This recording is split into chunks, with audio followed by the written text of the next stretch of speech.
Taveli dil ser dünyayı şivanın çoli lebir hazır bun Ji aşk-ı şahi tevkarulal bun Ji aşk-ı şahi tevkarulal bun Di serdema pandemiyê de ciyên îbadet û ayînan jî hat bûn girtin lê peywirdarên olî dikarbûn biçin mizgeft dêr û îbadetxaneyan. Li dêra Diyarbekirê jî piştî ku îbadet li îbadetxaneyan bi girseyî hatiye qedexekirin bi awayekî online ayîn û îbadet tên kirin. Bîmanê temam îman distînin Amin. Ya Rab şükür kenî torik İsa Fısıh Bayramı'ndan 6 gün önce ölümden dirilttiği... Kaşeyê dêra Diyarbekirê Ahmet Güvener tîne ziman ku dema qedexe dest pê kiriye ew jî ketine nav fikaran.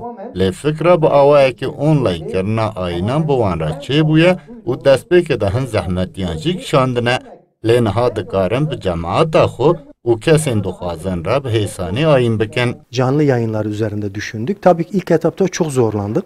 Bi taybet li ser medya civakî bi zindîweşankirinê de me gelek zehmetiyan kişand.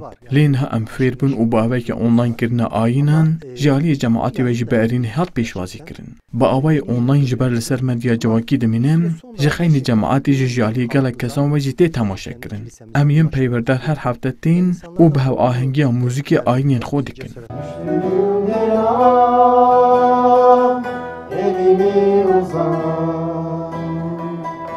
Dalgalar yükselir, fırtına da var. Ayînên online guldêra Diyarbekirê tên kirin de bi zimanên cuda jî li gel müzîkê waz tên dayîn û dihatên kirin. Kutsal ruhun gücü yanınızda olsun, içinizde olsun kardeşler. Serhat Zengin jî yek ji wan peywirdarê li dêra Diyarbekirê ye. Tîne ziman ku ew giringî didin û dixwazin ku herkes bi her zimanî ayînên wan fêm bikin. Loma jî bi taybet bi zimanên ku li vê heremê tên axaftin ayînên bi müzîkê dikin. İbadet tena kalıbı miyan ne beno. İbadet kezarira daikene. Yani daike sobina kesa ma bonder kerdi. Ma bi aynare daine kene. Zar damara seniya daye amese ma ayo daye kene. Ma saz rayt, rarayt tef rayt, rarayt sote gitar raydı. Yani kamık kültürdü, kamık medeniyetti, kamık enstrüman yeni şoğulna işse be aynı araydı ma ibadeti xu anêca.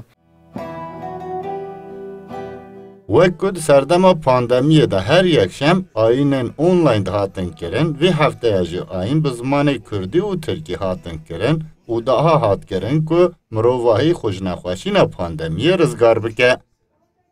Sıddık Eren, Kürdistan 24, Diyarbakır. Sanata perest, sonsuzluk boyunca